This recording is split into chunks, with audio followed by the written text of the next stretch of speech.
Just cargo." The words cut through the morning briefing like a blade. Laughter rippled through the aircrew as they glanced at the quiet woman in civilian clothes. Madison didn't react, didn't flinch. She just stared out at the gleaming C-130 on the tarmac, her fingers unconsciously tracing a faded scar along her palm. But Captain Rodriguez noticed something the others missed, the way her eyes tracked the aircraft's control surfaces. "Before we jump back in, tell us where you're tuning in from.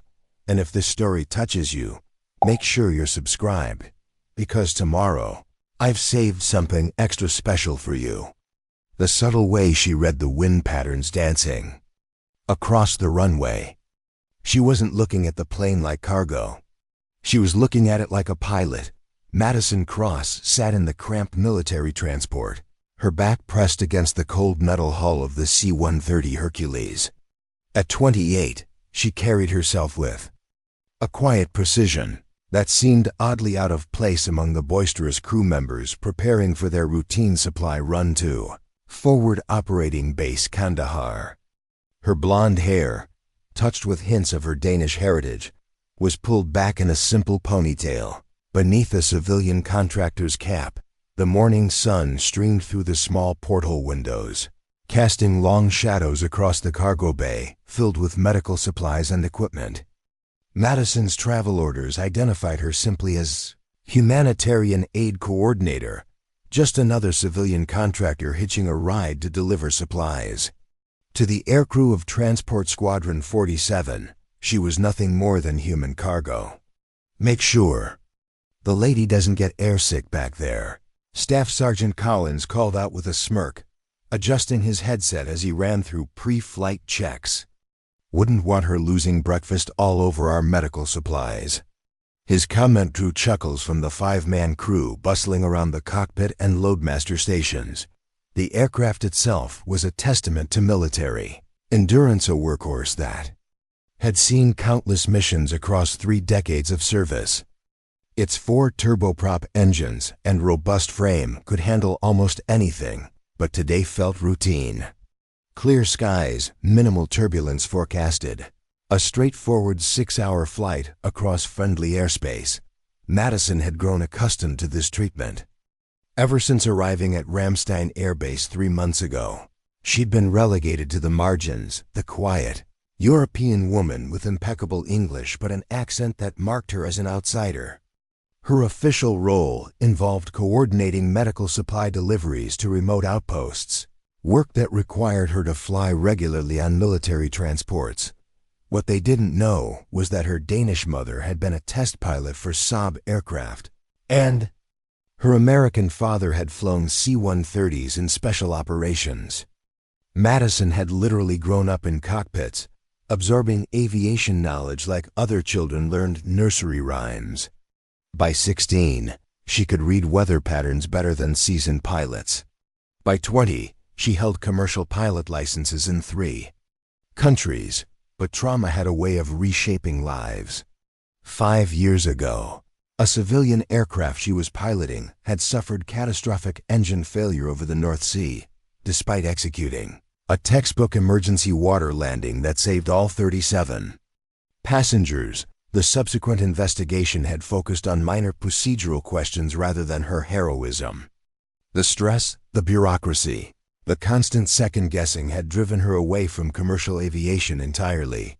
Now she worked in humanitarian aid, using her logistics background to coordinate supply runs.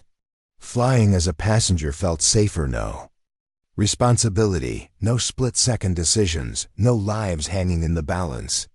Just a quiet seat in the back, watching others do what she once did. Captain Rodriguez, the aircraft commander, was different from his crew. A 20-year veteran with salt and pepper hair and deep-set brown eyes, he'd learned to read people as carefully as he read weather patterns. During the mission briefing, he'd noticed how Madison's gaze had lingered on the flight plans spread across the table. Most civilians glanced politely and looked away.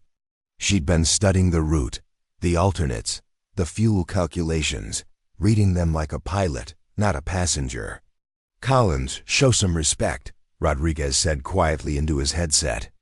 Ms. Cross isn't just any contractor. She's coordinated more supply drops than half our squadron, but Collins wasn't listening. At 24, he was the youngest crew member aboard, eager to prove himself among the veterans. His father had been a loadmaster, and Collins wore that legacy like armor, compensating for his insecurity with bravado and casual misogyny. Women belonged in support roles, not in his aircraft. The engines spooled up with their characteristic whine, vibrations traveling through the airframe as the massive propellers began to turn. Madison felt the familiar sensation of an aircraft coming alive, the subtle shifts in sound and movement that spoke to her in a language she'd never forgotten. As they taxied toward the runway, she closed her eyes and let the sensations wash over her. The rumble of the engines, the gentle sway as they turned, the increasing pitch as power was applied for takeoff. This was home, even if she was just cargo now. The harassment began 20 minutes into the flight, once they'd reached cruising altitude and the crew had settled into their routine. Staff Sergeant Collins seemed determined to establish the hierarchy aboard his aircraft, and Madison represented everything that challenged his narrow worldview. "Hey, humanitarian Barbie," Collins called back to her, his voice carrying easily over the engine noise. "Hope you brought Dramamine. These military birds don't fly as smooth as those civilian puddle jumpers you're used to." He exaggerated the turbulence with his hands, making swooping motions that drew snickers from Technical Sergeant Hayes. The flight engineer, Madison, didn't respond, keeping her eyes fixed on the small porthole window. Below, the landscape of Eastern Europe rolled past in a patchwork of green fields and small villages. She'd learned long ago that engaging with bullies only fed their appetite for confrontation. "Cat got your tongue?" Collins persisted.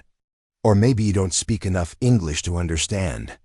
His accent mocked hers, turning her slight Danish inflection into something crude and exaggerated.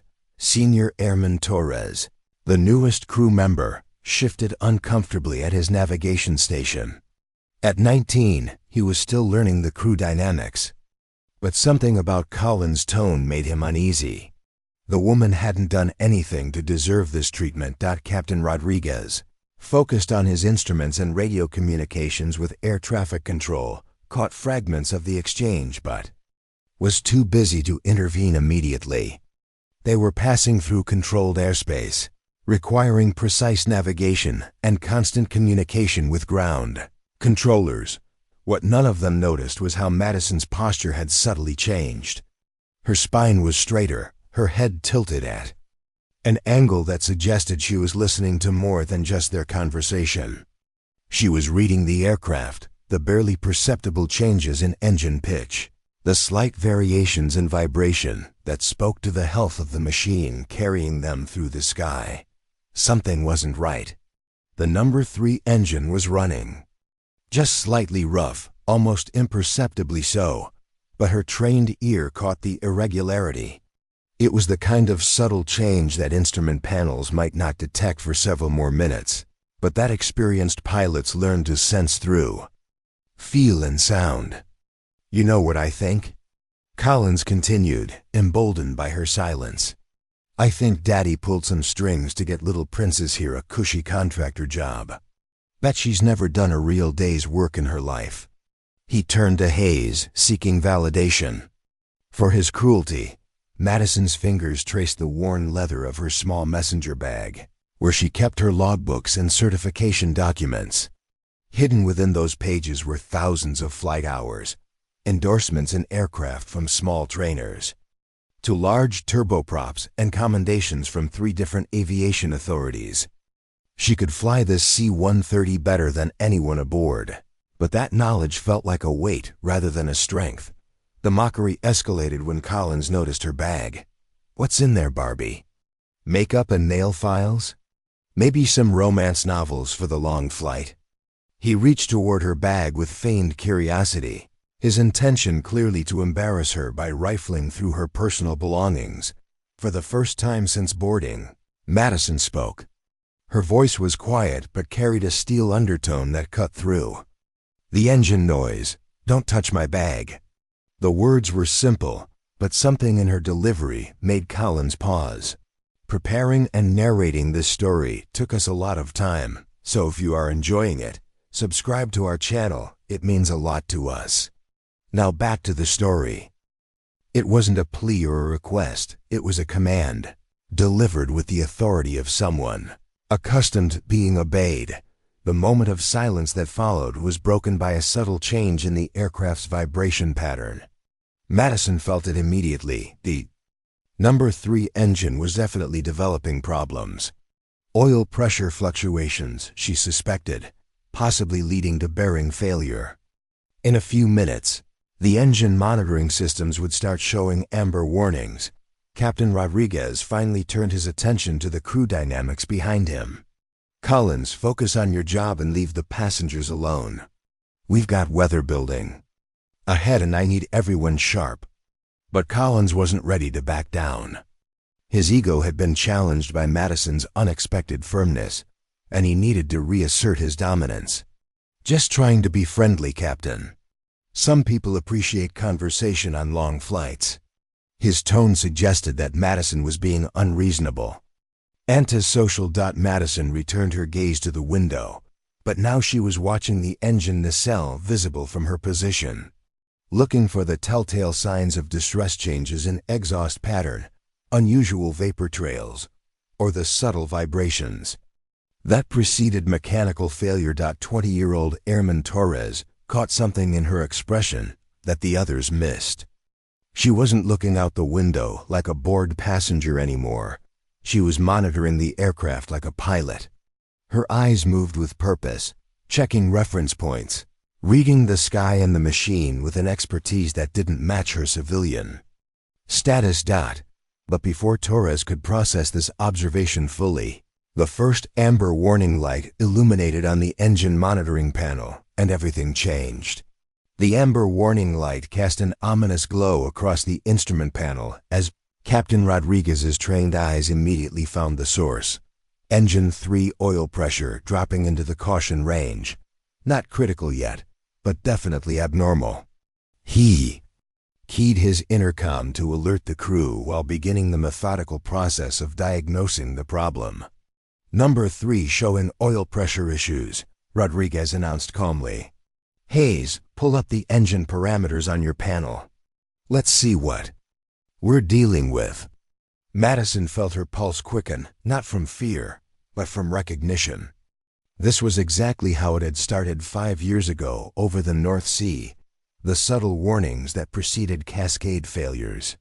She unconsciously gripped the armrest of her jump seat, her knuckles whitening as memories threatened to surface. Technical. Sergeant Hayes, a 15-year veteran with graying temples, immediately began cycling through his engine monitoring displays. "Oil pressure is fluctuating between yellow and red limits, Captain. Temperatures starting to climb. Looks like we might have a bearing issue developing." The professional competence of the crew was immediately apparent. Despite Collins' earlier behavior, when faced with a mechanical issue, the team functioned with practiced efficiency. This was what Madison had always loved about aviation: how potential disaster could strip away personality conflicts and reveal the fundamental humanity of people working together to survive. "Collins, get on the radio and advise air traffic. Control, we may need to divert to an alternate airfield," Rodriguez commanded. "Request vectors to the nearest suitable runway with emergency services." But Collins was struggling with the navigation systems, his earlier bravado evaporating under pressure. Madison watched him fumble with frequency changes, his movements jerky and uncertain.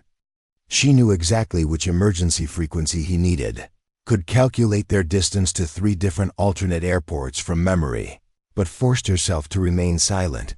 This wasn't her aircraft. These weren't her decisions to make. "Captain, I'm having trouble raising approach control on the emergency frequency," Collins reported, his voice tight with stress. The radio might be having issues too. From her position in the cargo bay, Madison could see what Collins couldn't. He was on the wrong frequency entirely, trying to reach a control tower that was 300 miles away. A simple navigation error that was costing them precious time. Her fingers twitched toward her own handheld aviation radio, tucked discreetly in her messenger bag. Young Airman Torres noticed her movement. "Ma'am, are you okay? You look like you want to say something." Madison met his eyes briefly. In that moment, Torres saw something that contradicted everything he'd been told about their passenger. Her expression wasn't that of a frightened civilian, it was the look of a pilot watching her crew make mistakes, the frustration of expertise being forced into silence. "I'm fine," she said quietly, but her gaze drifted toward the cockpit where Collins was still struggling with the radio. Meanwhile, Engine 3's condition continued deteriorating. The oil pressure had dropped into the red zone, and metal particles were beginning to show up in the oil analysis system. Hayes reported each development with professional calm, but the implications were clear. They were looking at an imminent engine failure. "Captain, recommend we shut down number 3 before we lose it completely," Hayes advised. "Better to secure it now than risk fire or explosion." Rodriguez nodded grimly. "Agreed. Begin engine shutdown procedures." "Collins, where? Are we on that divert?" "Still working on it, sir," Collins replied, sweat beading on his forehead despite the cool cabin temperature. He was cycling through radio frequencies randomly now, his earlier confidence completely shattered. Madison closed her eyes and visualized their route. She knew exactly where they were, approaching the border between Czech Republic and Slovakia. Approximately 40 nautical miles southwest of Bratislava International Airport. Perfect runway length for a C-130, full emergency services, and a control tower staffed with English-speaking controllers. But Collins was trying to reach Munich approach control, nearly 200 miles in the wrong direction. The engine shutdown procedure began with methodical precision. Hayes walked through each step while Rodriguez confirmed the actions. The number 3 propeller slowly feathered, its blades turning edgewise to the wind to reduce drag. The aircraft shuddered slightly as power distribution shifted to the remaining 3 engines. Engine 3 secured, Hayes reported. Oil pressure 0, temperature falling. No signs of fire or structural damage. 3 engines were more than sufficient to maintain flight, but it changed their calculations significantly. Fuel consumption would increase, maximum altitude would decrease, and most importantly, they had lost their margin for error. If another engine failed, they would be in serious trouble. Torres continued watching Madison, fascinated by her reactions. She was following every procedure, her lips moving silently as if she were running through checklists in her head. When Hayes called out instrument readings, she nodded slightly, not like someone hearing unfamiliar information, but like someone confirming data she already understood. "Ma'am," Torres said quietly, "forgive me for asking, but do you have aviation experience?" Madison's eyes snapped to his, and for a moment, her carefully maintained facade cracked. "Why do you ask?" "Because you're following our procedures like. You know what they mean." Most passengers would be panicking right about now. Before Madison could respond, Collins' voice cracked over the intercom. "Captain, I can't reach anyone on emergency frequencies. All I'm getting is static." Madison's jaw tightened. They were wasting time, burning fuel, and flying deeper into deteriorating weather with a critical communications failure that wasn't a failure at all, just incompetence. The harassment resumed with vicious intensity once Collins realized they had an audience for his failures. Rather than accept responsibility for his navigation errors, he redirected his frustration toward the one person who couldn't fight back, the civilian passenger who somehow seemed to understand their crisis better than he did. "This is what happens when they force us to fly with unnecessary cargo," Collins muttered loud enough for everyone to hear, his eyes finding Madison in the reflection of his instrument panel. "Dead weight taking up space and oxygen while real professionals try to do their jobs." The comment stung more than he knew. Madison had heard similar words 5 years ago during the investigation into her North Sea landing. Bureaucrats who had never touched aircraft controls questioning her decisions, implying that her presence in the cockpit had somehow caused the emergency rather than resolved it. Captain Rodriguez was too focused on flying the wounded aircraft to intervene immediately. With one engine down and weather building ahead, he needed every ounce of concentration to keep them safely airborne. The C-130 handled beautifully on 3 engines, but their options were becoming increasingly limited. "Collins, less talking, more working," Rodriguez finally commanded. "I need that radio contact now." But Collins was spiraling. His incompetence with the navigation systems had become obvious to everyone, and his ego couldn't handle the exposure. "Maybe our passenger has some suggestions," he said with bitter sarcasm, "since she seems so interested in our procedures." Torres glanced nervously between Collins and Madison. "Sergeant, she's just what?" Collins snapped. "Just another diversity hire taking up space that should go to real equipment. Another quota filler who probably slept her way into this cushy contractor position." The words hit Madison like physical blows. She'd heard variations of them throughout her aviation career, the constant implications that her achievements were somehow unearned, that her gender invalidated her expertise. The familiar burn of injustice rose in her chest, but she forced it down with practiced control. What Collins couldn't see was the leather flight logbook hidden in her messenger bag, filled with entries documenting over 4,000 flight hours, multi-engine certifications, instrument ratings, commercial endorsements in aircraft ranging from small trainers to large turboprops. She had more flight time than Collins and Torres combined, but those credentials meant nothing here. Hayes, monitoring his engine instruments, caught fragments of the exchange and frowned. "Collins, focus on your navigation. This isn't the time." "I am focused," Collins retorted. "Focused on getting us out of this mess without any help from Barbie back there." He gestured dismissively toward Madison. "Bet she's never even been in a real aircraft emergency.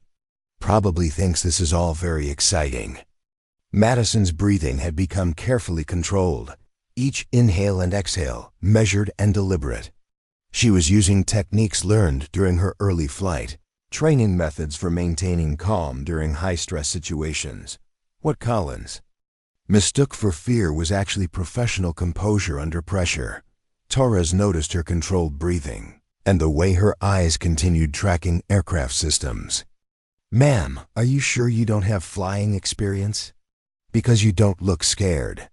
"Of course she's not scared," Collins interjected before Madison could respond. "She doesn't understand what's happening. Ignorance is bliss, right, princess?" The condescension in his voice triggered something deeper in Madison's memory. She was suddenly back in that investigation room 5 years ago, facing a panel of middle-aged men who seemed determined to prove that her emergency landing had been luck rather than skill. "Miss Cross," the lead investigator had said, his tone dripping with barely concealed skepticism, "don't you think it's convenient that a relatively inexperienced pilot managed such a textbook water landing?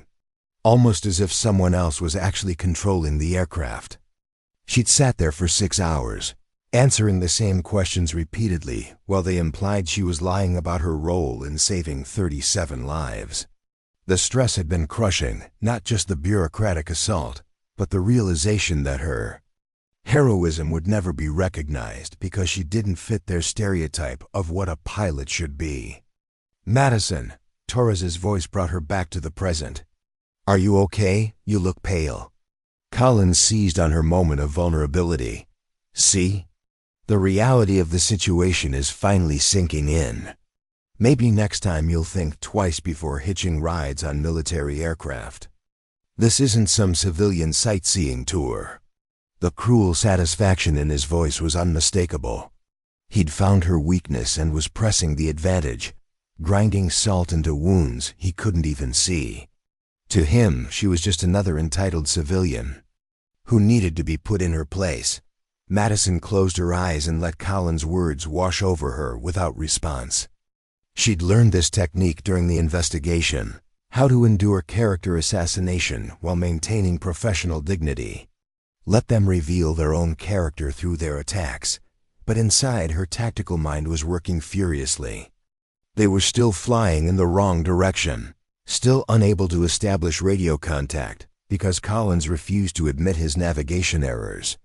Weather was building ahead, fuel was burning faster than normal, and their margin for error was shrinking by the minute. She knew exactly how to fix their problems, every single one of them. But pride and protocol demanded her silence while incompetence endangered everyone aboard. The situation deteriorated rapidly over the next 30 minutes.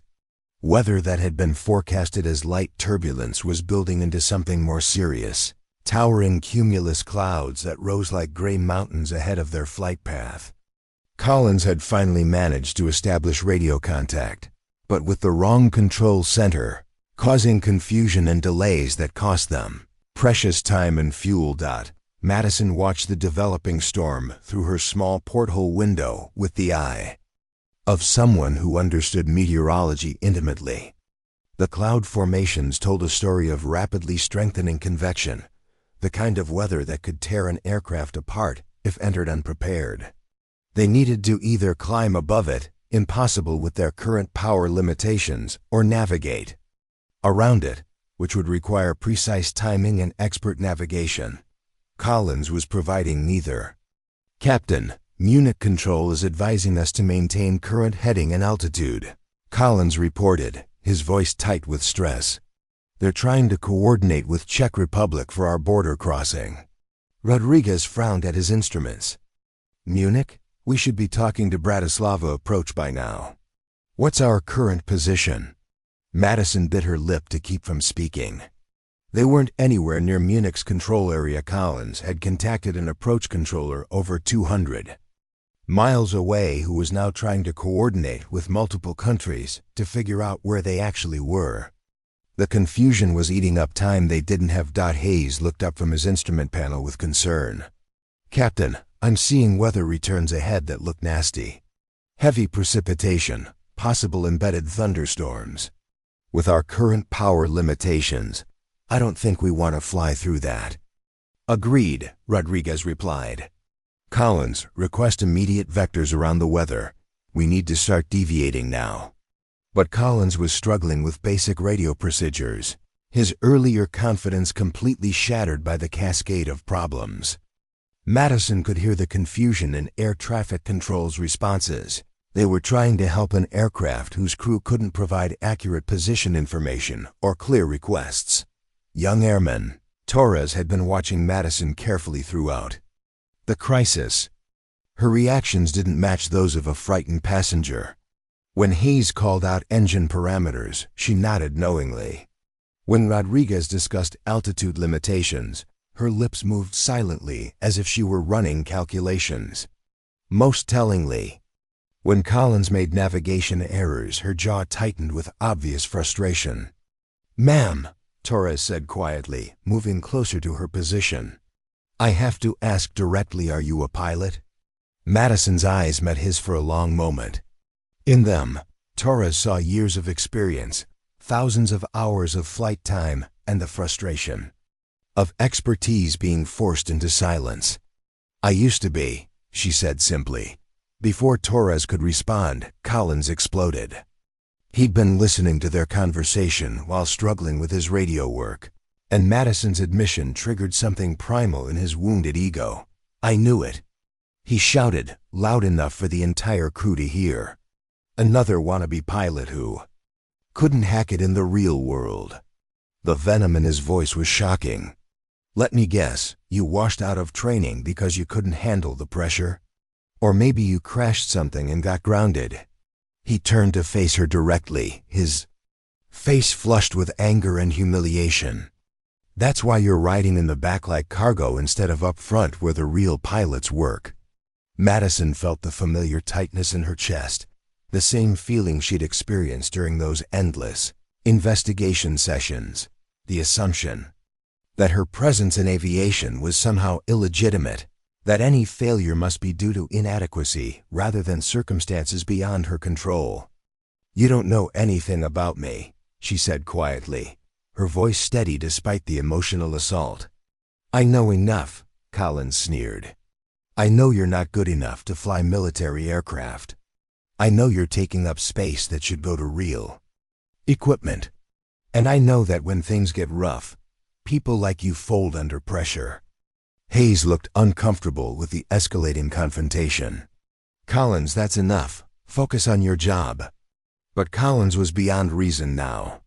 His failures were mounting: the navigation errors, the radio problems, the complete inability to manage the crisis professionally.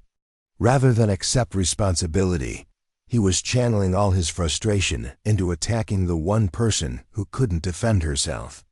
"This is exactly what's wrong with modern aviation," he continued, his voice rising. "They let anyone with connections pretend to be pilots. Then when real emergencies happen, the professionals have to clean up their mess." Madison's hands were trembling now, not from fear but from the effort of restraining herself. She could fix their navigation problems in 30 seconds. She could establish proper radio contact, plot an efficient route around the weather, and calculate their fuel requirements with slide rule precision. But Collins' verbal assault was triggering memories of every time her competence had been questioned simply because she was a woman. In a male-dominated field, Torres was watching her face and saw something that terrified him, not fear, but the look of someone barely containing explosive expertise. "Sergeant Collins," he said urgently, "maybe you should focus on getting us out of this weather." "Don't tell me how to do my job, Torres," Collins snapped. "Unlike some people here, I actually earned my position." He glared at Madison with undisguised contempt. "Some of us didn't sleep our way into cushy contractor jobs." The words hung in the air like a physical blow. Madison closed her eyes and gripped her messenger bag tighter, feeling the outline of her flight logbooks through the leather. Inside those books were records of flights that would make Collins' experience look like student training. Emergency landings, weather penetrations, precision approaches in conditions that would ground most pilots. But those achievements belonged to a different life, before the investigation, before the bureaucratic character assassination that had driven her away from commercial aviation. Now she was just cargo, valuable human cargo that needed to be protected. But cargo nonetheless. The aircraft shuddered as they hit the first wisps of turbulence from the approaching storm system. The turbulence hit like an invisible fist, throwing the C-130 sideways and up in a violent motion that rattled every loose item in the cargo bay. Madison instinctively braced herself with the practiced ease of someone who had flown through countless rough weather systems. Around her, unsecured supplies shifted and clattered, but her attention was focused on the subtle changes in engine sound and aircraft attitude. This was more than ordinary turbulence. They were encountering the leading edge of a significant weather system, and from the feel of the aircraft, Captain Rodriguez was struggling to maintain stable flight with their reduced power capabilities. "Holy!" Torres started to curse as another violent updraft lifted them sharply before dropping them into a stomach-wrenching descent. Collins, meanwhile, had gone pale and was gripping his navigation console with white knuckles. The confident bravado that had fueled his harassment of Madison evaporated as the aircraft bucked and rolled through increasingly violent air. His radio work became even more erratic as fear began to override his already limited competence. "Munich approach. This is a ... Air Force transport." Collins stumbled over the call sign, his voice cracking with stress. "We need immediate vectors around weather. Location unknown ... Experiencing severe turbulence ... Madison winced at the radio call. Collins was broadcasting their distress to the wrong control center, using improper phraseology and admitting they were lost. A combination that would create chaos in air traffic control systems across multiple countries. She reached for her messenger bag and quietly retrieved her handheld aviation radio, Tuning it to the correct emergency frequency. Madison, Torres said urgently, noticing her actions. What are you doing?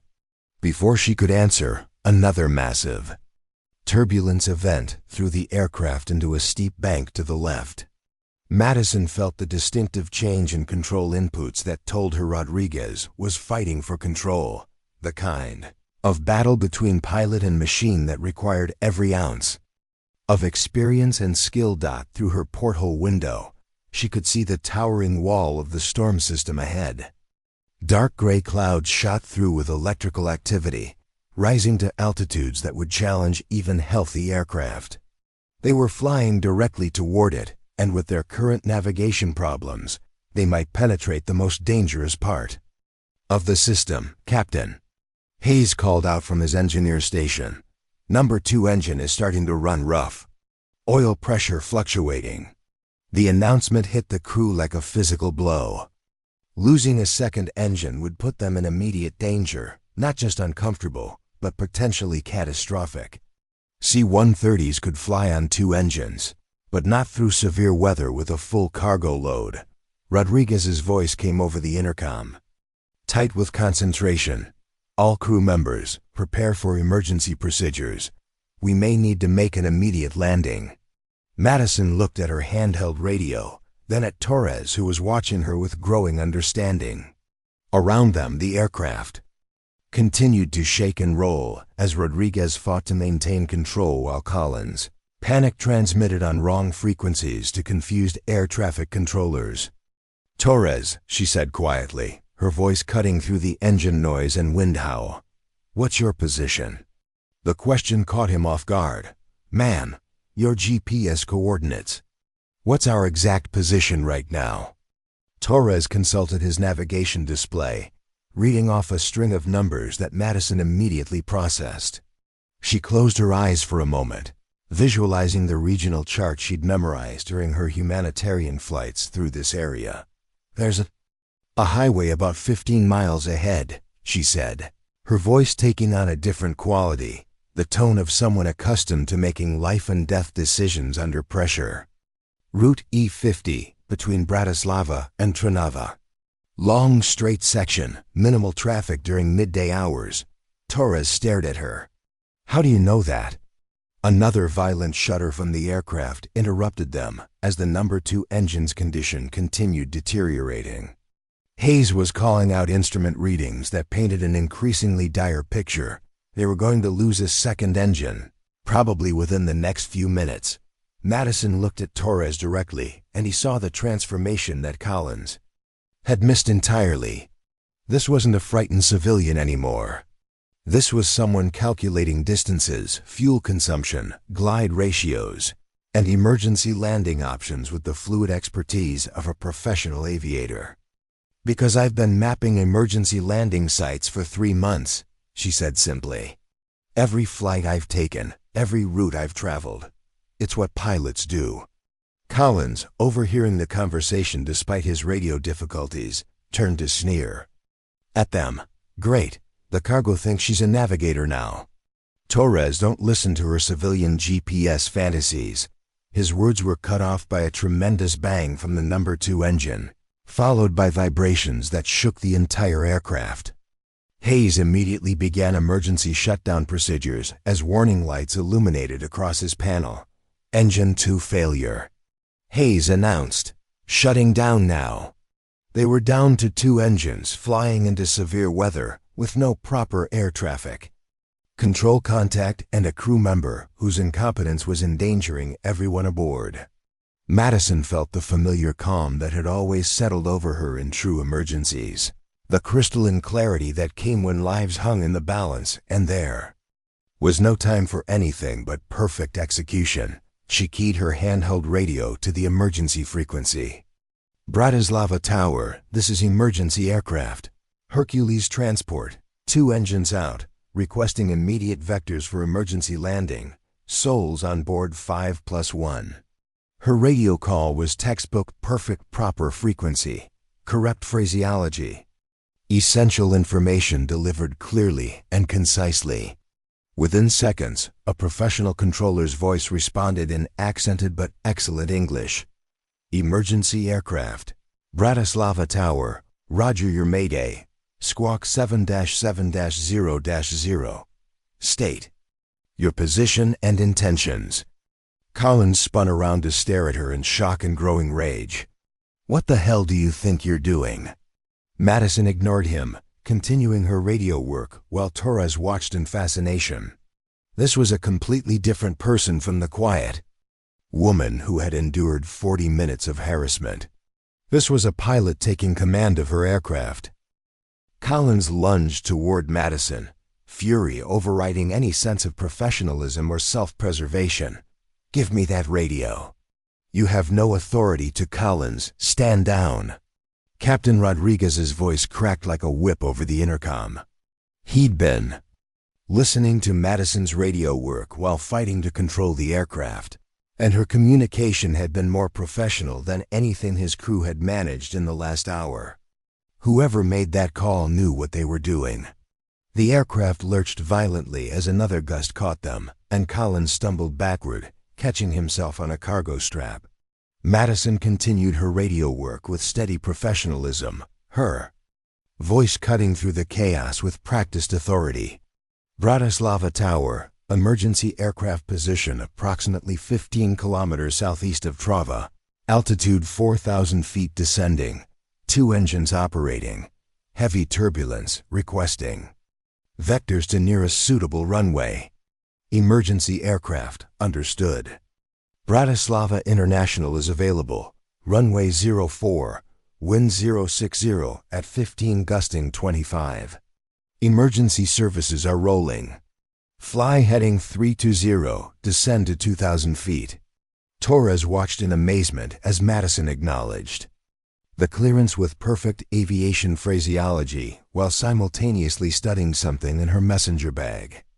When she pulled out a sectional chart covered in precise notations and highlighted emergency landing sites, his jaw dropped. Ma'am, those markings. How long have you been planning emergency procedures for this region? Every flight for 3 months, Madison replied, her fingers tracing routes on the chart. Highway E50 has a straight section here, 2 kilometers long, no overpasses. Better option than Bratislava if we lose another engine. The casual competence of her statement hit Torres like a physical blow. This wasn't someone playing pilot. This was someone who had been systematically preparing for exactly this scenario. Professional emergency planning that went far beyond anything the humanitarian coordinator would need. Collins had recovered his balance and was staring at the chart with growing alarm. The markings were extensive and technically precise wind patterns, obstacle clearances, emergency services locations, fuel calculations for various scenarios. It was the work of someone who understood aviation at a level that made his own knowledge look elementary. This is insane, Collins muttered, but his voice lacked its earlier conviction. She's just a contractor. She can't know all this. Madison's radio crackled with an update from Bratislava Tower. Emergency aircraft. Be advised, weather radar shows severe cell directly on your current approach path to Bratislava. Recommend immediate deviation, north or south. She keyed the microphone without hesitation. Bratislava Tower, negative on the deviation. We're too low on fuel and power for extended maneuvering. Request vectors to highway emergency landing site, route E50, coordinates. She rattled off precise GPS coordinates from memory. The silence that followed was telling. Even the experienced air traffic controller was impressed by the specificity and professionalism of her request. Emergency aircraft, that is not a standard landing site. Are you qualified for highway emergency procedures? Madison paused for the first time, her finger hovering over the transmit button. The question went to the heart of everything she'd been running from for 5 years. Admitting her qualifications meant revealing her past, opening herself to the same kind of bureaucratic scrutiny that had driven her from commercial aviation. But with 2 engines failed and weather closing in around them, there was no room for personal history, or wounded pride. Lives hung in the balance, including her own. Affirmative, Bratislava Tower. I am qualified. Collins exploded. You are not qualified. You're a civilian contractor with delusions of grandeur. He turned to Captain Rodriguez over the intercom. Sir, she's interfering with official emergency procedures. She has no authority to communicate with air traffic control. Rodriguez's response was immediate and decisive. Collins, shut up and let her work. Torres, what's your assessment of our passengers' radio work? Torres looked at Madison, who was calmly updating her charts while monitoring multiple radio frequencies on her handheld unit. Sir, her communications have been textbook perfect. Better than anything we've managed since this emergency started. That's because she knows what she's doing. Hayes interjected from his engineer station. He'd been quietly listening to the entire exchange while managing the aircraft systems. Collins, check your ego. Right now she's the only one aboard who seems to understand our situation completely. The rebuke from the senior enlisted man hit Collins like a slap. Hayes was widely respected for his technical expertise and calm professionalism. If he was supporting Madison's actions, it carried significant weight with the crew.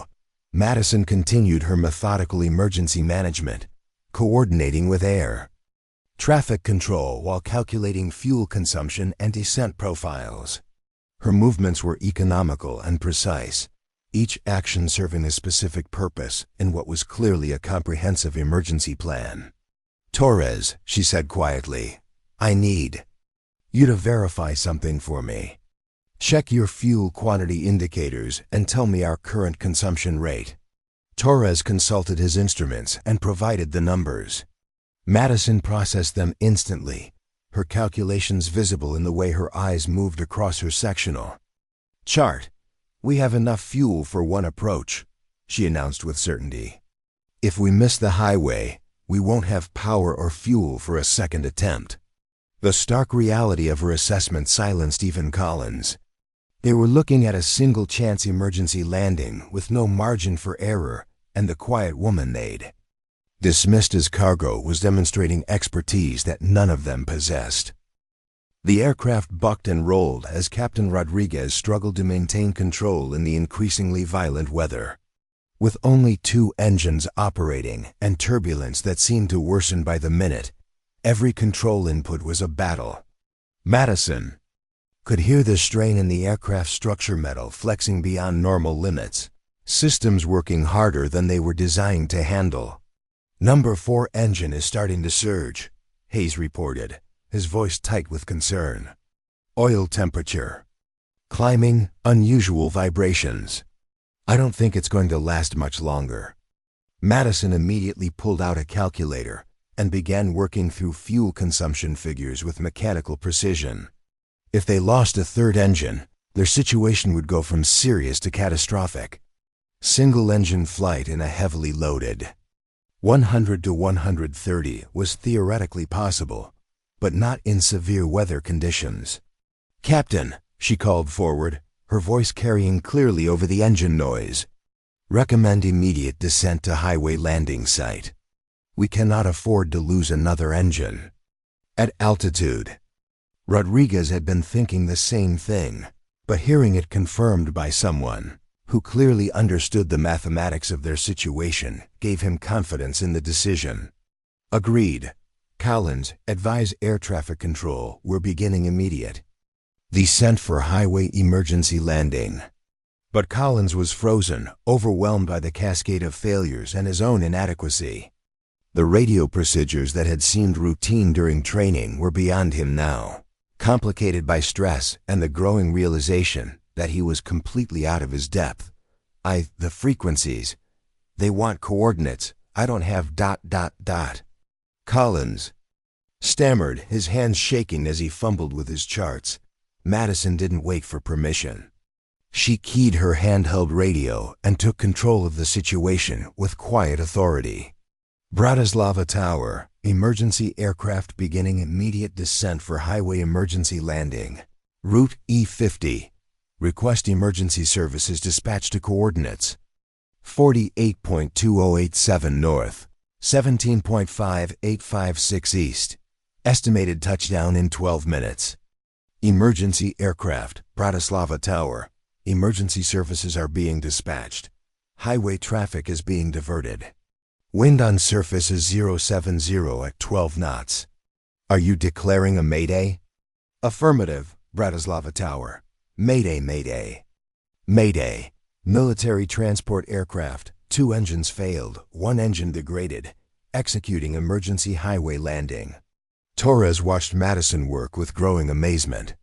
Her emergency procedures were flawless, her calculations precise, and her communication professional beyond anything he'd witnessed in his brief military career. This wasn't someone pretending to be a pilot. This was someone with extensive emergency experience, operating under extreme pressure. "Ma'am," Torres said quietly, "where did you learn to handle emergencies like this?" Madison's hands paused for a moment over her charts. The question brought back memories she'd spent 5 years trying to suppress. The North Sea emergency that had saved 37 lives but cost her career. The endless investigation sessions. The bureaucratic character. Assassination. The slow destruction of her professional reputation by people who had never faced a real emergency. "Experience," she said simply. But Torres caught the pain behind the word. Collins, meanwhile, was spiraling into panic as the reality of their situation overwhelmed his limited abilities. "This is insane. We can't land on a highway. The aircraft will break apart. Everyone will die." His outburst revealed the fundamental difference between trained professionals and those who merely wore the uniform. Madison had faced aircraft emergencies before and understood that panic was the enemy of survival. Collins had never been tested. And now his true character was exposed for everyone to see. "Collins, get control of yourself," Hayes commanded sharply. "Your job is to follow procedures, not predict disasters." But Collins was beyond rational thought.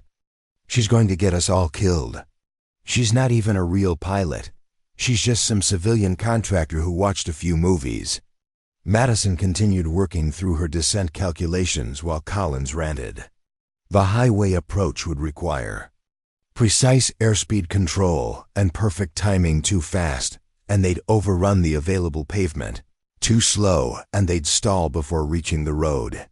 It was a maneuver that demanded experience, confidence, and the kind of precision that came from thousands of hours of flight time. "Captain," Madison called forward, "recommend you configure for short field landing. Full flaps, props to maximum RPM on remaining engines. Target approach speed 95 knots, touchdown at 85. Rodriguez felt a chill of recognition. Those speeds were exactly right for a maximum weight C-130 emergency landing. But they weren't in any manual or training program that civilians would have access to. This was knowledge that came from extensive flight experience, the kind of expertise that took years to develop. "How do you know those speeds?" Rodriguez asked over the intercom. Madison hesitated. The question required her to reveal the truth she'd been hiding for 5 years, that she wasn't just familiar with C-130 operations, she was expert in them. Her father's special operations background had given her access to training that few civilian pilots ever received. "Because I've flown C-130s before," she said quietly. "Military variants, civilian cargo configurations, search and rescue missions. Over 800 hours in type." The silence that followed was deafening. 800 hours in C-130s represented years of specialized flying, far more experience than most military pilots accumulated in their entire careers. Torres stared at her with new understanding, while Collins' face went pale with the realization of how badly he'd misjudged their situation. Hayes was the first to respond, his voice carrying a mixture of respect and confusion. "Ma'am, if you have that kind of experience, why are you riding as a passenger?" Madison looked down at her hands, worn from years of gripping control yokes and managing emergencies. "Because sometimes being right isn't enough to keep flying. The descent toward Route E50 began with Captain Rodriguez, reluctantly acknowledging that his passenger knew more about emergency landing procedures than anyone else aboard. As the aircraft descended through 3,000 feet, Madison guided them through a systematic approach that demonstrated years of specialized training. Flaps to 15 degrees, props forward, landing gear up until final approach, Madison instructed, her voice carrying the authority of someone who had done this before. We'll configure for a no-flap landing to maintain better control authority at low speed. Rodriguez followed her guidance while Torres and Hayes watched in fascination. Every recommendation was tactically sound, demonstrating an understanding of C-130 emergency procedures that went far beyond textbook knowledge. This was expertise born from actual experience. Collins, meanwhile, had fallen silent as the magnitude of his errors became undeniable. The woman he'd spent an hour harassing as incompetent cargo was now essentially flying the aircraft from the passenger compartment, making decisions that would determine whether they lived or died. As they descended through 2,000 feet, Madison pulled a worn leather portfolio from her messenger bag. Inside were her flight certificates, logbooks, and a collection of documents that told the story of an aviation career most pilots could only dream of. Commercial pilot certificate with multi-engine and instrument ratings, type ratings in aircraft, from small twins to large turboprops, and endorsements from 3 different countries. Torres, she said, handing him one of the logbooks. Check the C-130 entries. Torres opened the book and his eyes widened. Page after page of detailed flight records showed C-130 operations across multiple continents, search and rescue missions, cargo flights, emergency medical evacuations. The entries were precise and professional, documenting flight time that dwarfed anything in his own limited experience. Mass single quotes and ... This shows over 4,000 total flight hours. How is this possible? Madison was studying her approach charts while answering. My father was special operations, flew MC-130s for 20 years. My mother was a test pilot for Saab aircraft in Denmark. I grew up in cockpits, started training at 14, had my private license at 17. Hayes looked up from his instrument panel with new respect. So you're military qualified in C-130 operations? Was, Madison corrected. I flew contract search and rescue missions for NATO, medical evacuations in Africa, cargo operations in Southeast Asia, until 5 years ago. The pain in her voice was unmistakable. Torres sensed there was more to the story, but this wasn't the time for personal history. They were approaching the most critical phase of their emergency landing, and Madison's expertise was their best chance for survival. What happened 5 years ago? Torres asked gently, Madison's hands stilled on her charts. The question she'd been dreading, the explanation she'd avoided for 5 years. North Sea emergency. Engine failure in an aircraft I was piloting, 37. Passengers aboard. I executed a successful water landing. Everyone survived. That sounds like heroic flying, Hayes observed. The investigation didn't see it that way, Madison replied bitterly. They questioned every decision, implied that pilot error caused the emergency, suggested that a more experienced pilot might have prevented the engine failure entirely. Bureaucrats who had never flown anything more complex than a desk chair, picking apart split-second decisions made under extreme pressure. Torres was beginning to understand. They destroyed your career. They destroyed my confidence, Madison corrected. Made me question every decision, second-guess every procedure. I couldn't fly professionally anymore, couldn't trust my own judgment. So I moved to humanitarian aid, stayed close to aviation without having to make life-and-death decisions. Collins, who had been listening in stunned silence, finally found his voice. You ... You saved 37 people? And then spent 2 years fighting bureaucratic accusations that it was somehow inadequate, Madison replied. That's why I don't fly anymore. That's why I ride as cargo. The aircraft shuddered as they encountered more turbulence, and Rodriguez's voice came over the intercom. "Madison, I need guidance on this approach. I can see the highway ahead, but the wind conditions are tricky." Madison immediately shifted back into professional mode, personal history forgotten in the face of immediate crisis. "Copy, Captain. Wind is quartering from the left, recommend.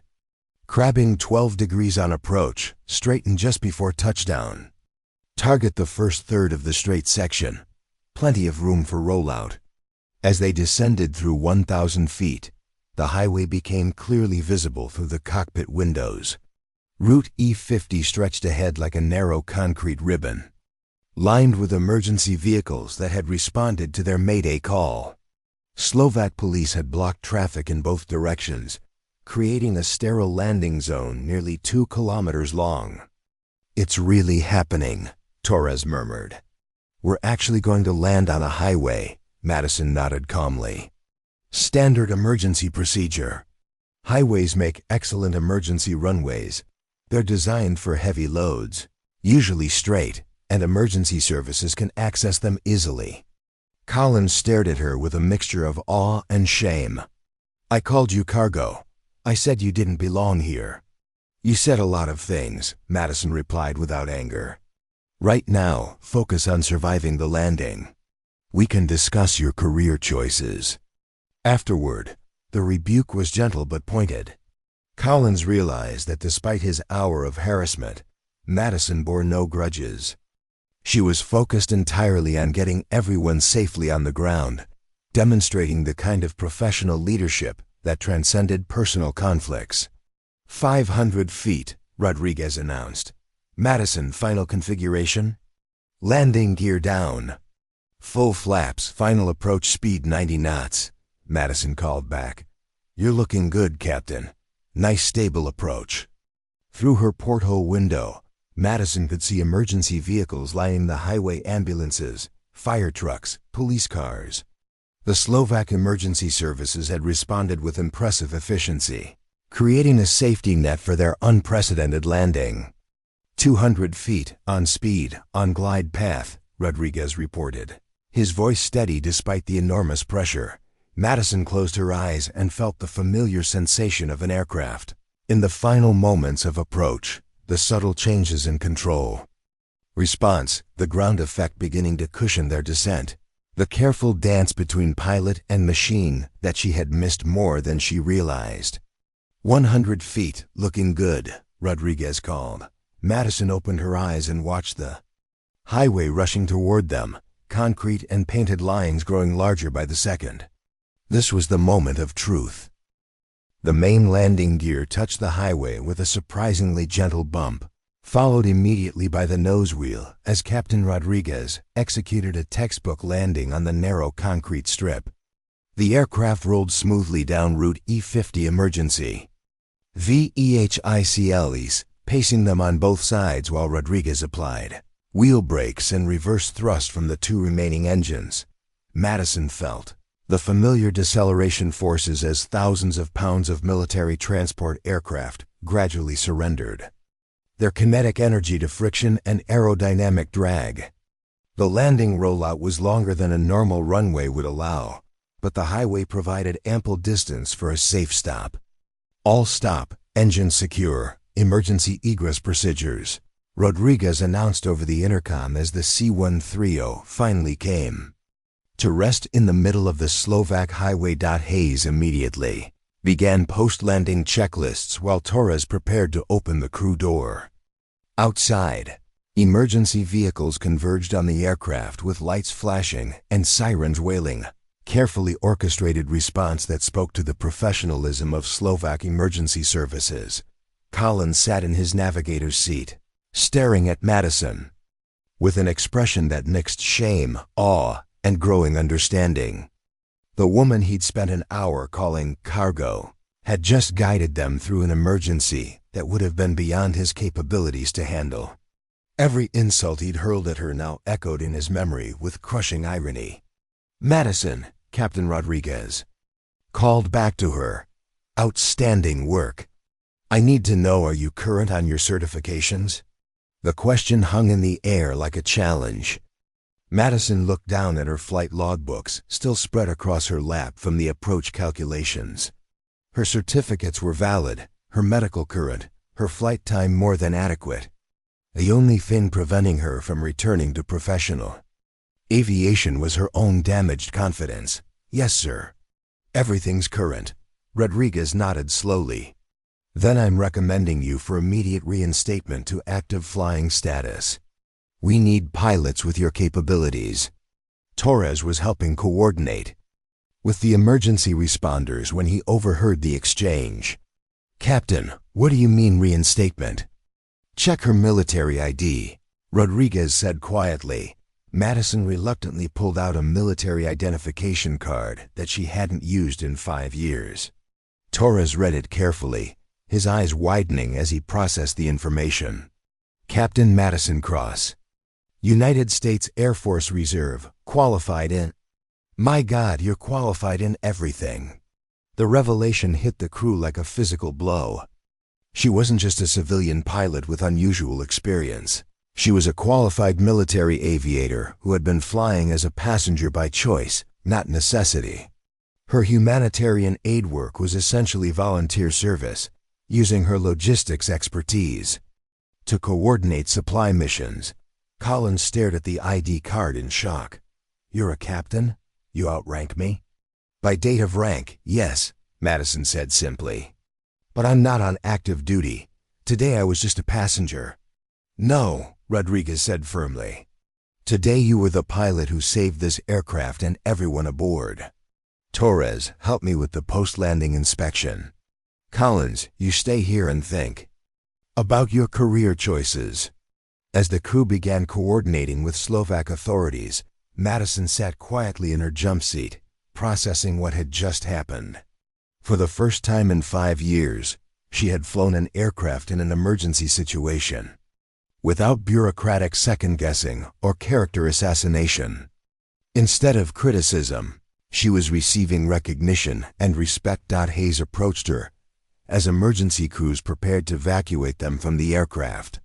Ma'am, I've been flying C-130s for 15 years, and I've never seen emergency procedures handled that professionally. Where did you really learn to fly like that? Madison smiled for the first time since the emergency began. From people like you, professional aircrew who know that flying is about getting everyone home safely, not about politics or bureaucracy. Torres helped her gather her charts and equipment as they prepared to exit the aircraft. Captain, will you go back to flying professionally? Madison looked through the porthole window at the emergency vehicle surrounding them, thinking about the precision and teamwork that had brought them safely to the ground. Maybe, for the first time in 5 years maybe. Collins approached hesitantly, his earlier arrogance completely gone. Captain Cross, I owe you an apology. What I said earlier ... was based on assumptions, Madison finished. Learn from it. Not everyone fits the stereotype you expect. As they exited the aircraft onto the Slovak highway, Madison was surprised by the reception waiting for them. Slovak emergency officials, aviation authorities, and media had gathered to document the unprecedented highway landing. Captain Rodriguez immediately gave credit where it was due. The successful outcome of this emergency was due to the exceptional airmanship and emergency planning of Captain Madison Cross, he announced to the gathered officials.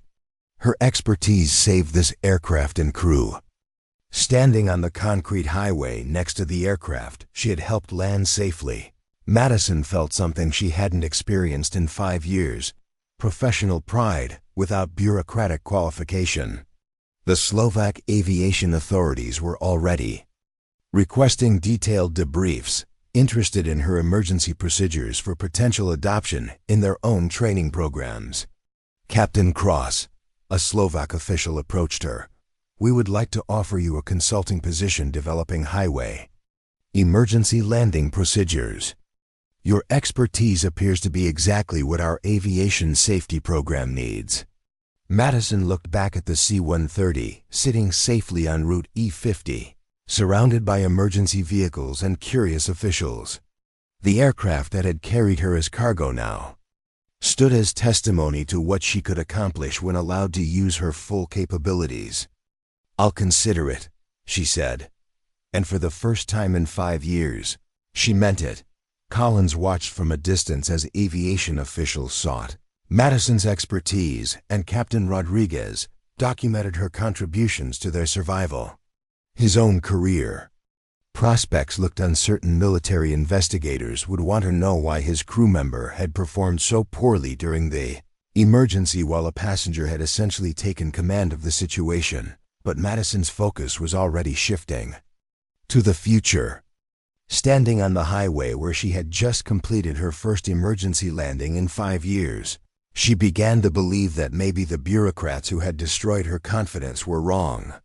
Maybe she really was as capable as her training and experience suggested. Maybe it was time to stop being cargo and return to the cockpit where she belonged. The investigation into the emergency landing began within hours, and the findings painted a stark picture of competence versus incompetence that would reshape multiple careers. Military officials from both the United States and Slovakia conducted joint interviews with the crew, and the contrast between Madison's professional performance and Collins' failures became undeniably clear.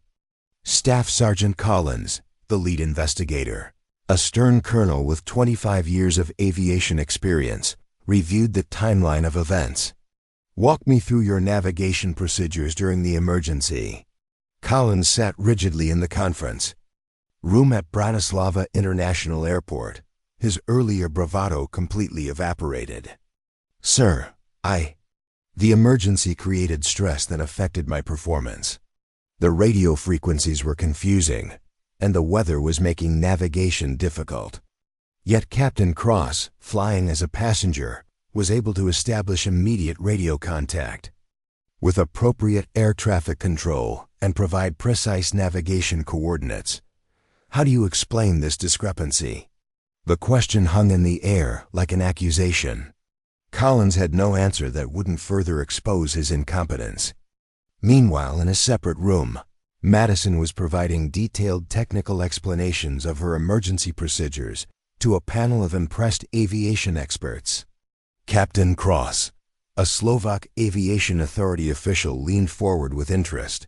"Your highway landing procedures were remarkably sophisticated. This suggests extensive emergency planning that goes beyond normal passenger activities." Madison had spread her sectional charts on the conference table, showing months of meticulous preparation. "I've been mapping emergency landing sites throughout this region for my humanitarian flights." Highway E-50 was identified as optimal due to its straight sections, minimal traffic patterns, and proximity to emergency services. "But you were flying as a passenger," the American investigator noted. "Why such detailed emergency planning for routes you weren't piloting?" "Because emergencies don't respect seating assignments," Madison replied simply. "I may not have been in the cockpit, but I was still responsible for my own safety and preparedness." Captain Rodriguez, who had been remarkably restrained during his own interview, finally spoke candidly about the crew dynamics. "Sir, I need to state clearly that Staff Sergeant Collins' behavior toward Captain Cross was unprofessional and potentially dangerous. His harassment prevented us from utilizing her expertise earlier in the emergency." The revelation that Madison held military rank and extensive flight qualifications had sent shockwaves through the investigation team. Her personnel files, once requested from Air Force Reserve Command, revealed a distinguished record that made Collins' treatment of her even more inexcusable. "Colonel," Rodriguez continued, "Captain Cross essentially flew this aircraft from the passenger compartment. Her navigation, communications, and emergency procedures were flawless under extreme pressure. Collins' failures nearly cost us the mission." The contrast couldn't have been more stark. Radio transcripts showed Collins making fundamental errors in frequency selection and phraseology. while Madison's communications were textbook perfect. Navigation logs revealed Collins' inability to maintain accurate position awareness, while Madison provided precise coordinates and emergency landing options from memory. Staff Sergeant Collins, the investigator's voice carried the weight of impending consequences. Your performance during this emergency fell below acceptable standards for military aircrew. Additionally, your documented harassment of a senior officer raises serious questions about your fitness for continued service. Collins realized his career was effectively over. Military aviation demanded not just technical competence, but also professional behavior under pressure, qualities he had failed to demonstrate. His harassment of Madison, bad enough when she was thought to be a civilian, became career-ending misconduct once her true qualifications were revealed. Meanwhile, Madison found herself fielding offers from multiple organizations impressed by her emergency performance. Slovak Aviation Authority wanted her expertise in developing highway emergency landing procedures. NATO Alliance Ground Surveillance was interested in her humanitarian logistics experience. Several civilian airlines had quietly inquired about her availability for return to commercial aviation. Captain Cross, the American colonel, concluded his interview. I'm recommending you for immediate return to active flying status if you're interested. The Air Force needs pilots with your capabilities and judgment. Madison considered the offer carefully. 5 years ago, bureaucratic attacks had driven her from aviation despite saving 37 lives. Today, her expertise was being recognized and valued by professionals who understood what real flying entailed. Sir, I'd like to discuss that possibility, she said finally. But I want guarantees that my decisions in emergency situations won't be subject to bureaucratic second-guessing by people who have never faced real crisis situations. The colonel nodded understandingly. Captain, your performance yesterday demonstrated exactly the kind of airmanship and leadership we need. I can guarantee you'll be working with professionals who appreciate competence when they see it. Torres requested permission to address the panel. Sirs, I want to state for the record that Captain Cross saved our lives. She maintained professionalism despite harassment, provided expert guidance during crisis, and executed emergency procedures that none of us could have managed. She deserves recognition, not investigation. Hayes echoed the sentiment. 20 years of flying, and I've never seen emergency procedures handled more professionally. Captain Cross should be training other pilots, not sitting in passenger seats. The investigation concluded with recommendations that would reshape multiple careers. Collins faced administrative action and removal from flight status. Rodriguez received commendation for recognizing expertise when he found it, and Madison was offered opportunities to return to the aviation career she had abandoned 5 years earlier. 6 months after the highway landing, Madison stood in the briefing room of the NATO Crisis Response Center in Norfolk, Virginia, addressing a group of pilots from 12 different countries. Her transition back to active flying had been remarkably smooth once she'd overcome the psychological barriers that had kept her grounded for 5 years. Highway emergency landings require precision planning and execution, she explained to the international aircrew, pointing to detailed charts and photographs from the Slovak incident. The key is preparation, identifying suitable sites before you need them, understanding approach obstacles, and coordinating with ground emergency services. The room was filled with experienced military and civilian pilots, all eager to learn procedures that could save lives in similar emergencies. Madison's reputation had spread quickly through aviation circles after the C-130 incident, and her expertise was now in high demand for training programs worldwide. Captain Rodriguez, now serving as Chief of Flight Safety for Transport Command, watched from the back of the room with satisfaction. His recommendation had helped bring Madison back to active duty, and her contributions to aviation safety had exceeded everyone's expectations. She had transformed her personal trauma into systematic improvements that would benefit pilots for generations. The most important factor, Madison continued, is crew resource management. Emergency situations reveal true character. Some people rise to the challenge, while others fold under pressure. The key is creating environments where expertise is recognized regardless of rank or position. In the audience, several pilots nodded knowingly. They had all encountered situations where bureaucracy or ego had interfered with good decision-making. Madison's story had become legendary not just for the technical achievement, but for the way she had overcome institutional barriers to exercise life-saving leadership. Torres, now a staff sergeant and one of Madison's regular students, raised his hand. "Captain, how do you identify pilots who will perform well under pressure versus those who might fail like Collins did?" Madison considered the question carefully. "Experience helps, but it's not just flight hours. Look for people who remain calm under stress, who can adapt quickly to changing circumstances, and who prioritize mission success over personal ego. Most importantly, watch how they treat others, especially people they think can't help their careers." The response drew quiet laughter from the audience, but the underlying message was serious. Collins' career had ended in administrative discharge, a cautionary tale about the consequences of prejudice and incompetence in high-stakes environments. Following the formal training session, Madison met privately with a group of female pilots who had sought her mentorship. Despite significant progress, women in aviation still faced challenges that their male counterparts rarely encountered: the constant need to prove competence, the assumption that achievements were somehow unearned, the bureaucratic scrutiny that often followed any incident. "Captain," a young Danish pilot asked, "how do you handle the investigation process when emergency decisions are questioned?" Madison's expression grew serious.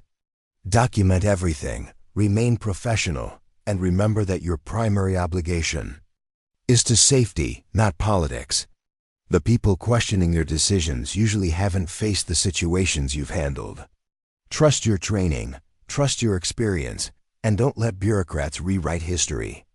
It was advice born from painful experience, but also from the confidence that came with vindication.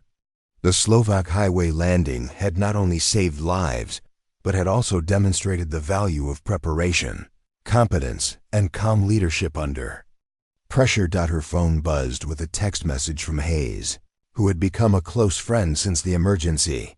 "Saw the news story about the new highway emergency landing procedures being adopted by EU aviation authorities. Your expertise is changing international aviation safety standards. Well done, Captain." Madison smiled, remembering the quiet woman who had sat in the back of a C-130 6 months earlier, afraid to reveal her capabilities. That person seemed like a stranger now. The investigation that had once destroyed her confidence had been replaced by recognition that had restored her sense of professional worth. During the lunch break, she walked to the flight line where several aircraft were conducting training exercises. Student pilots were practicing emergency procedures under the watchful eyes of experienced instructors, many of whom now used techniques Madison had developed. "Captain Cross," an instructor approached her, "I wanted to thank you personally. The crew resource management principles you've developed have already prevented 2 potential accidents in our training program. Students are learning to recognize and utilize expertise regardless of where they find it." Madison watched a C-130 practice a touch-and-go landing, its pilots executing procedures that incorporated lessons learned from her highway emergency. The aircraft that had once carried her as unwanted cargo had become the foundation for training improvements that would save lives for years to come. Her transformation was complete, from silenced passenger to recognized expert, from hidden capabilities to acknowledged leadership. But more importantly, she had learned to trust her own judgment again, to believe in the expertise that 5 years of bureaucratic assault had nearly destroyed. The woman who had once been called just cargo was now shaping the future of aviation. Emergency procedures, proving that true competence couldn't be suppressed forever. 2 years later, Madison stood at the podium of the International Aviation Safety Symposium in Geneva, addressing an audience of over 300 aviation professionals from around the world.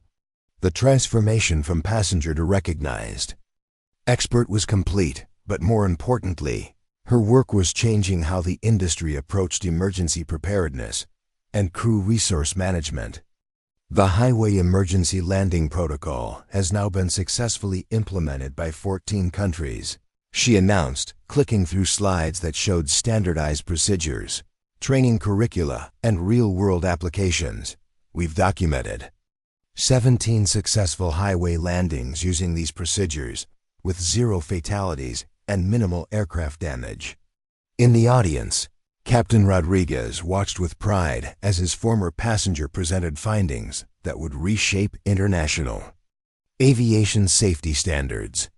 Her systematic approach to emergency preparedness had evolved from personal survival planning into comprehensive protocols that were saving lives across multiple continents. The presentation concluded with a video message from the crew of a German transport aircraft that had successfully executed a highway landing 3 months earlier, using procedures Madison had developed. Captain Cross's training saved our aircraft and 8 passengers, the German pilot reported. The preparation and decision-making protocols were flawless. Following her presentation, Madison was approached by Dr. Alina Kowalski, director of the European Aviation Safety Agency. Captain Cross, we'd like to offer you a permanent position as Chief of Emergency Procedures Development. Your work has advanced aviation safety by decades. Madison considered the offer carefully. The position would mean leaving active flying for administration, but it would also provide a platform to influence safety standards globally. I'm interested, but with one condition: I maintain active pilot status and continue flying regularly. Emergency procedures development requires ongoing operational experience. Agreed. Dr. Kowalski smiled. We wouldn't want it any other way. Later that evening, Madison walked through the quiet halls of the convention center, reflecting on the journey that had brought her here. 5 years ago, bureaucratic investigation had destroyed her confidence and driven her from commercial aviation. Today, she was shaping international safety standards and training the next generation of emergency-capable pilots. Her phone buzzed with a message from Torres, now a flight instructor himself. Saw your presentation online. Amazing work, Captain. You're changing aviation for the better. Another message followed from Hayes. The old crew is proud of you. Even Collins saw the news, heard he's working as a dispatcher now, much better fit for his capabilities. Madison smiled at the updates. Collins' departure from flight operations had been inevitable once his competence gaps became undeniable, but she held no grudges. Everyone had found their appropriate level, and the system was safer for it. The next morning, she visited the Geneva airport where a Swiss Air Force C-130 was conducting training exercises. The aircraft commander, a young major named Brennan, approached her respectfully. Captain Cross, my crew would be honored if you'd observe our emergency procedures training. We've implemented your highway landing protocols and would appreciate your assessment. Madison climbed aboard the familiar aircraft, feeling the comfortable sensation of being in a C-130 cockpit again. But this time, her presence was welcomed expertise rather than tolerated cargo. The crew treated her as the authority she was, seeking guidance rather than dismissing her capabilities. During the flight, she watched young pilots execute procedures she had developed, their movements confident and precise. These aviators would never face the kind of emergency she had survived with Rodriguez's crew, not because emergencies wouldn't happen, but because they were prepared with better procedures and more comprehensive training. Your highway approach technique is excellent, Madison told the co-pilot during a simulated emergency exercise. Remember to configure earlier for better energy management, and always have 2 alternate sites identified. The instruction was received with genuine appreciation rather than the defensive hostility she had once encountered. This new generation of pilots had been trained to recognize expertise wherever they found it, regardless of rank, gender, or position. As they returned to Geneva Airport, Madison looked down at the highways below and saw potential emergency landing sites rather than simple roads. Her perspective had permanently changed from passenger to pilot, from victim of bureaucracy to agent of positive change. That evening, she sat in her hotel room writing in a new leather journal, not the old one, filled with memories of trauma and investigation, but a fresh book documenting innovations and improvements. The entries now recorded training successes, protocol implementations, and lives saved through better preparation. Her final journal entry for the trip captured the transformation that had redefined her career. Return to Geneva Airport, where this journey began 2 years ago. No longer flying as cargo, but as the pilot I always was. The expertise they tried to silence has become the voice that trains others. Quiet strength doesn't need to shout to be heard, it just needs the right moment to act. The woman who had once been dismissed as just cargo now carried the responsibility of preparing thousands of pilots for emergencies they might never face. Her legacy wasn't written in commendations or recognition ceremonies, but in the confidence of aviators who knew they could handle any crisis because someone had taught them properly, standing at her hotel window, looking out at aircraft approaching Geneva's runway in the distance. Madison Cross smiled quietly. She had finally found her way home, not to a place, but to the purpose that had always defined her. From the cargo compartment to the instructor's podium, from silenced expertise to recognized authority, the journey had proven that true competence couldn't be suppressed forever. Sometimes the strongest voices emerge from enforced silence, and the most capable hands guide from the back seat until the moment comes to take control. Up next, you've got 2 more standout stories right on your screen. If this one hit the mark, you won't want to pass these up. Just click and check them out. And don't forget to subscribe and turn on the notification bell so you don't miss any upload from us.